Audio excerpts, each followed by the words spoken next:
We do a lot of different research projects at the Environmental Working Group on a wide range of topics. But tonight, I want to talk to you about one specific project involving 10 Americans. 10 Americans who have really been instrumental in inspiring what we consider to be one of the most important environmental campaigns in history.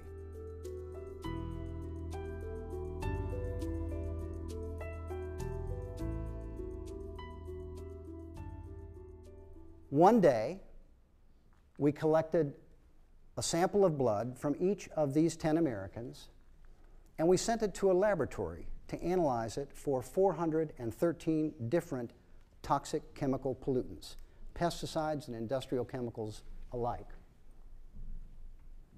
Of course, scientists have been studying pollution in air and water and land for decades,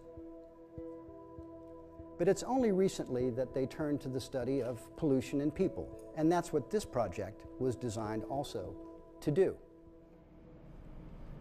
There are hundreds and hundreds of toxic chemicals in the air in the United States, hundreds of millions of pounds emitted each year.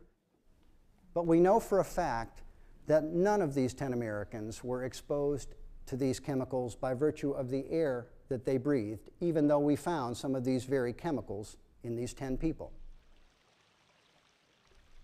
Could also have been the water that they drank, and believe it or not, some drinking water does start off looking like this before it's treated. But we know for a fact it wasn't the tap water. Of course, it could have been food that was the route of exposure, but we know for a fact that none of these 10 Americans were exposed to the chemicals we found in them as a result of food that they bought at the grocery store, bought at a restaurant, and consumed. That was not the source. What about personal care products? Our online survey has shown that women use an average of about 12 personal care products a day, and that exposes them to more than 160 chemical ingredients, some of them rather toxic, day after day after day. Men, the exposure is about half that because they only use about half of the personal care products that women use. But some good news, this is not a gloom and doom presentation altogether. Almost all of the men were found to use both deodorant and toothpaste. So there's kind of a silver lining there. These 10 Americans weren't farm workers, they weren't factory workers. And when the results came back from the laboratory, we had found 287 chemicals in just those 10 people, an average of 200 chemicals in each one. When you look at the chemicals by category, it's kind of astonishing. 28 different waste byproducts, dioxins, furans, things that come out of incinerators, smokestacks. 47 different consumer product ingredients, the flame retardants in these lights and this projector, Teflon chemicals, Scotchgard chemicals, pesticides. But for my money, most disturbing of all, we found 212 industrial chemicals and pesticide breakdown products that had been banned 30 years before we took those blood samples and sent them to the lab in 2004. Who were these 10 Americans? How were they exposed? Well, the truth of the matter is we don't really know very much about these 10 people. About the only thing we know is that as the exposures took place, all of them looked something like this.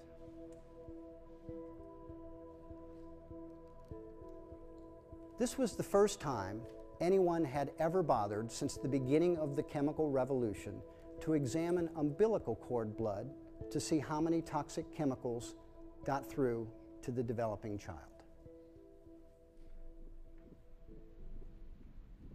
Here's another view. This baby is receiving about 300 quarts of blood circulating to him from the mother every day.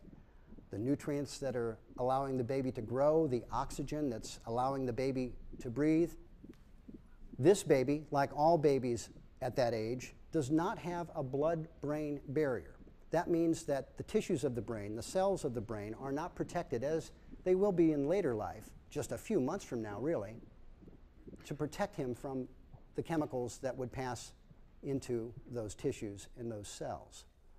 So this baby arguably has been at his most vulnerable for 9 months at this stage. And the other thing to know about this baby, this is my baby. This is Callahan Cook, my son, who was born a year ago.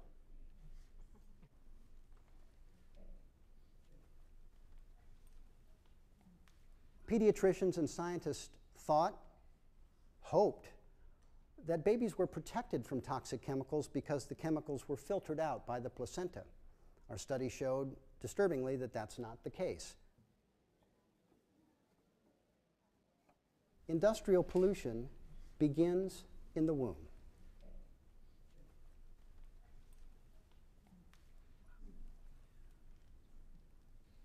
Obviously, this is a heavy message. We're concerned about toxic chemicals to which babies in the womb are exposed.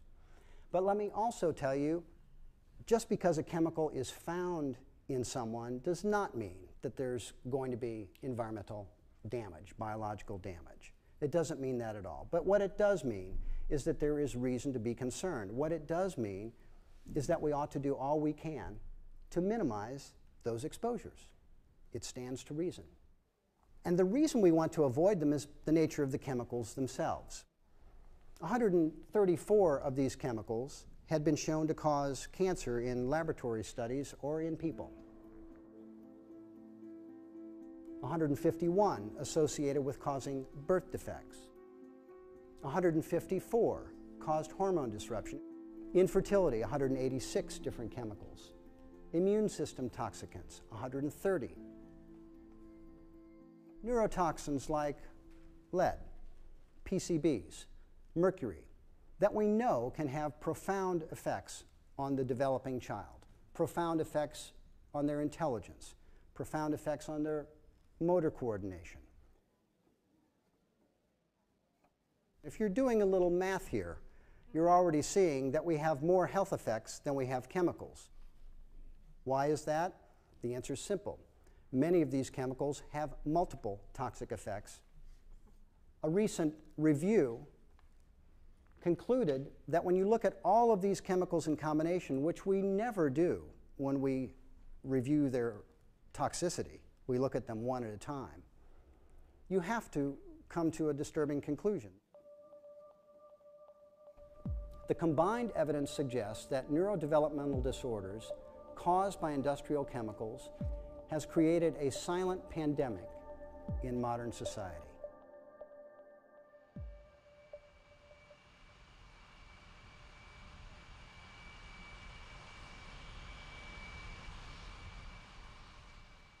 So what does the chemical industry say? That there's no reason to worry. Why? Because the chemicals are safe, because the doses are so low. Parts per billion. So the question becomes, can a part per billion really cause harm? After all, a part per billion, as the industry likes to say, is equal to one pancake in a stack of pancakes 4,000 miles high. This is an actual picture that the industry took of that stack of pancakes after they stacked them 4,000 miles. They have more money than we do, but we have this cool slideshow. One pancake in a stack 4,000 miles high. What could possibly have any impact at such a low concentration? Let's look at some chemicals that we know more about because we're exposed to them every day in advertising, and we, in many cases, use them.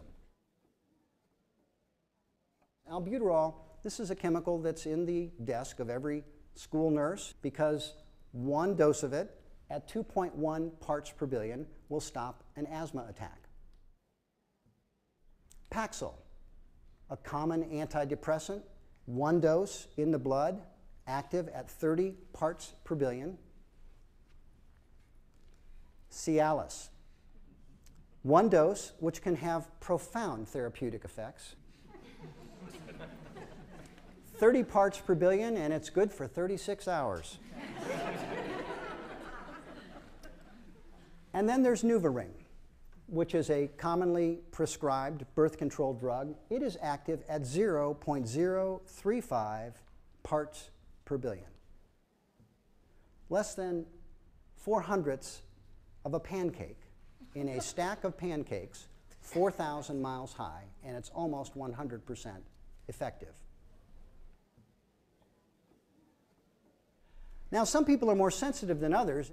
One of the side effects of Cialis at 30 parts per billion is that if you have any sudden decrease in hearing or vision, you can't see or hear at 30 parts per billion, you should stop taking Cialis and seek immediate medical help. And then there's the most famous side effect of all.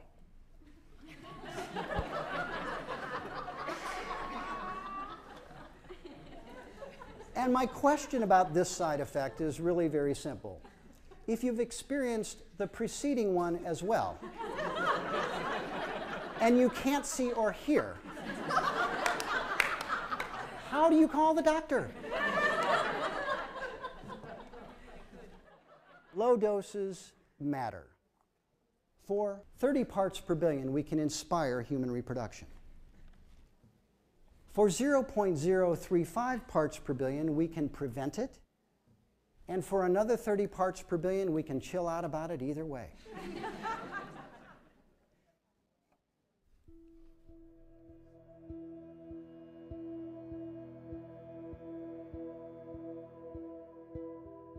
The exposures happen. Industry is allowed to sell these chemicals, use them in the marketplace, and we have to wonder, after decades of these exposures, what the problems that they're causing might just be. There are increases in diseases, disorders, health problems that we cannot explain by genetics alone. We're not evolving so quickly that these problems can be explained. An 84% increase in acute lymphocytic leukemia in children between 1975 and 2002. Hypospadias has doubled over roughly that same period. This is a birth defect, a deformation of the penis, where the urethra doesn't come out at the end, but somewhere else along the shaft, and it requires surgery often within days or months of birth. That now affects 1 out of 125 baby boys in the United States. Chemicals are implicated. A 57% increase in childhood brain cancer. Autism, the great mystery, the great tragedy. 1 in 150 children on the autism spectrum disorder, 1 in 150 children. In some states where we have more robust data, it's approaching 1%. It's not just the kids, it's adults too. Millions of couples struggle with getting pregnant or carrying a pregnancy to full term. A dramatic increase of 20% in those problems in the past decade. The biggest increase has been with women of childbearing age under 25 years old. Decreased sperm count in men, about 1% per year in the United States and Northern Europe. Breast cancer. Does anyone here not know a person, a family that has been touched by this disease now? 1 in 8 women. And for all cancers, 1 in 3 women will develop them during their lifetime, and half of all men. So what can you do? All these chemicals, all these exposures. Well, one thing we know for certain, you can't live under a rock. You can't avoid modern life. You can't escape. You can't escape all of these exposures. Would you like to see that again? We can't avoid these exposures. We live in the real world. And we're not proposing for 1 minute that we try and live anywhere else, but we need to fix that real world, and we can do it. Chemicals are showing up on the front page of newspapers for the same reason that they're showing up in babies. A very weak law that was passed a long time ago and has never since been modernized. It's the Toxic Substances Control Act. And my message to you tonight is, we need to fix this thing. The Toxic Substances Control Act grandfathered in 62,000 industrial chemicals in 1976 and presumed that they were safe. The law does not require any health or safety studies before a new chemical is allowed onto the market. None. Of the chemicals that come to EPA for approval, 80% are approved within just 3 weeks. And in the history of TSCA, as it's called, only 5 chemicals, only 5, have been banned or restricted. This law is so weak that when the first Bush administration tried to ban asbestos, it was challenged in court and lost. This is a law that protects polluters. It protects companies. It protects profits. And what we need is a law that protects people and public health.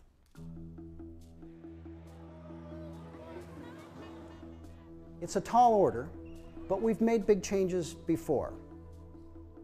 We've cleaned up industries, we've cleaned up air, we've cleaned up water, but most relevant to tonight, we've cleaned up our blood. Lead. When we took the lead out of gasoline, look what happened to blood lead levels in the US population. They plummeted. We still have a problem with lead poisoning in inner cities, in older housing, particularly low-income housing. But we've made dramatic strides by taking lead out of both paint and gasoline. PCB levels in blood. At the time it was detected in people and wildlife, it was suggested that if we got rid of this insulating chemical, we might not have electricity. Well, we did ban it. The lights are still on. And PCB levels in blood plummeted. And then there's DDT, notorious insecticide. The industry, of course, said, well, if you ban DDT, we might not be able to grow food. But we did ban it. We did continue to grow food, and DDT levels plummeted in the American people's blood. As an important note, when we tested those babies in 2004, we still found PCBs. We still found DDT. The lesson is pretty clear. If a chemical is dangerous and it lasts a long time in the environment, you want to waste no time moving to take it off of the market. For the past 5 years, a campaign has been building to protect the most vulnerable, to protect all of us. It's called the KidSafe Chemicals Act. And here's what this law, in summary, would do if it got on the books, and we want it on the books. It would require that chemicals be proven by the companies to be safe for children and others who are sensitive before the chemicals are allowed on the market. What a concept. It assumes that chemicals are harming people until it's proven otherwise, until they're proven safe by the companies. Now it goes the other way. If you've got tens of thousands of chemicals, where do you start trying to unravel the problem? Well, this bill says let's start with chemicals that we have reason to believe are hazardous and end up in people. And this is where the 10 Americans come in. This bill says that if chemicals show up in umbilical cord blood, we're going to assume they're unsafe. And we're going to require the companies that make those chemicals to prove that they are safe on an expedited basis before they can come onto the market or remain on the market. And that's what we hope the KidSafe Chemicals Act will do. Scientists, medical leaders, religious leaders, environmental organizations are coming together, and it's the most exciting development in my professional life dealing with toxic chemicals and the problems they cause.